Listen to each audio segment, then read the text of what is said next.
So guys, understanding a player has to start from examining his statistics at first. The statistics is what incites you to try a different player, but what goes on in his behavioral traits down below is obviously a bigger factor than the stats that a player can have. And you know, the stats don't start off very nice for Traore, the finisher here, as you can see.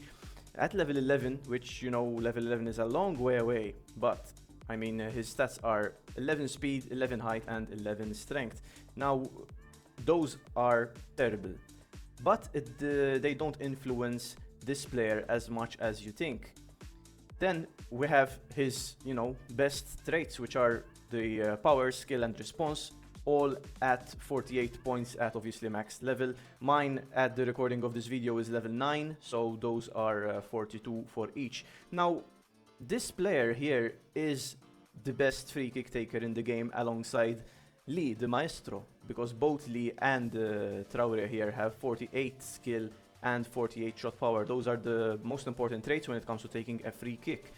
Now, this player here has one big flaw, and we'll talk about it in a second.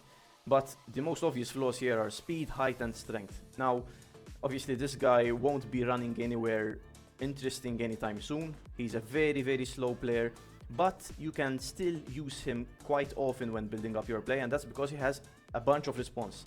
And when it comes to creating something, you know, when you need someone on the ball, Traore is often a very valid option. He does dribble, but not as much as you think. Now, that's where we go to his behavior. His behavior is like, you know, when it comes to shooting, he likes to shoot, but he's not going to shoot from as far out as, you know, a hammer, Sandberg, or prowlers. He likes to shoot, so if he's in that position, which he rarely is, and I will get to his best positions very soon, he will try and crack a shot on goal. And that will obviously depend where you play him. As I said, the passing trait is full, almost full, or completely full. Now, that's a very good thing for a creative player to have. You'll, when, you know, trying to find someone who you want to build play with, you'll want to have someone who will pass the ball very, very frequently to the rest of your players to eventually, you know, create a goal-scoring opportunity. The dribble trait is pretty high, and that is one of his two main flaws. I will talk about the second big flaw in a second. Yeah, this guy dribbles, guys, and many creative players do, with the exception of Zivkovic, who is, you know, overpowered in many senses, mostly because he's a very one-touch player. Now, Traore is the opposite when it comes to one-touch. He likes carrying the ball forward, but you can use that to your advantage. You can use that to your advantage by playing him in a position where he has a lot of space, and I will talk about that in another second as well. But let's go on to his second very big flaw, guys. The second big flaw is that he is a running player. That is the most devastating trait of his by a large margin. And why is that the case? Now, when you want to field a creative player, you'll want that creative player to always be in a certain position, so that when, you know, you need to get the ball forward, you're trailing by a goal, and you need just that one single goal to, you know, at least level the game and go on penalties, for example, you'll want to give the ball to a creative player. Now, if that creative player isn't in that position, that's going to be a very, very terrible thing. And it is also another reason why Martina is a very useless player in many respects, right? Because with the running trait, a player will always be looking to move into position. Now you'll tell me, this guy has only like 11 speed, Marco, so, you know, where is he going? And that's true, but it doesn't matter. As long as he has speed and the running ability, he will be roaming around. And as you'll see in the gameplay below, guys, he is not always in the same position. He's roughly in the same position, but he's not always in that exact position that you want him to be. And that is a very terrible and honestly devastating thing as someone who generally has grown to like Traore because of his position. Now, what position is best for Traore, the finisher? That would be on either side of the pitch. Now, you'll need to find a position where this guy has a lot of space. Without space, Traore will struggle. So he isn't good in any four-man defense, like a 4-4-2. He will struggle, guys, on either side of the midfield, on either side. Like, don't even think about placing him in defense for obvious reasons. But where you can start having a discussion on where to play this guy, you can check out the left midfield or right midfield positions as highlighted below in a 3-5-2, 5-3-2 or a 5-2-1-2.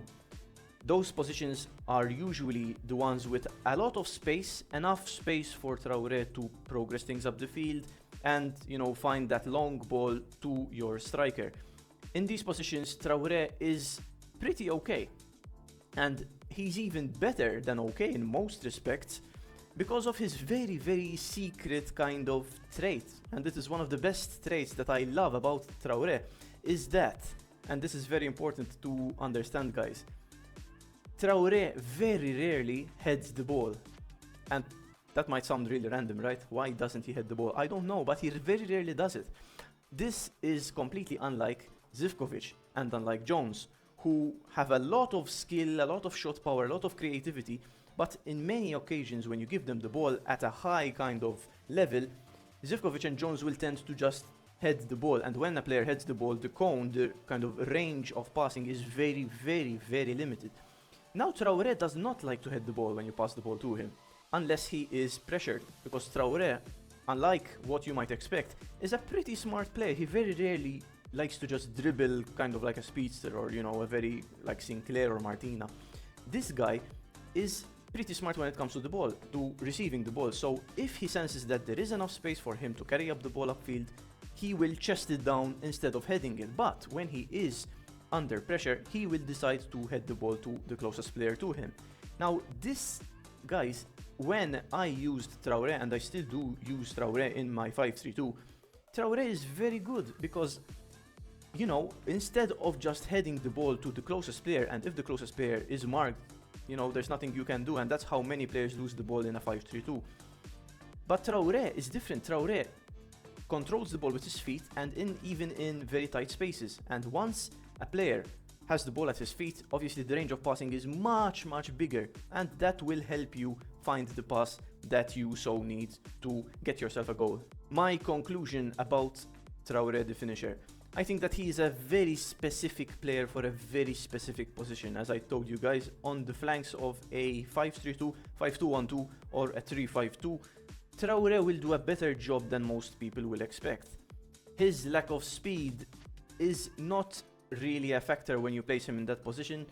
His big problem though is his running trait, because as I said, guys, if this guy is not in position, you'll need your creative player always there, and Traore is simply not always there. So that is something to factor in. But if you want someone who doesn't just head the ball once you give him a kind of high pass, if you want someone who always chests the ball down, finds his time to deliver that very long through ball, if that's your kind of football, Traore is the man for you. But other than that, there is not much going on for Traore in different areas of the field.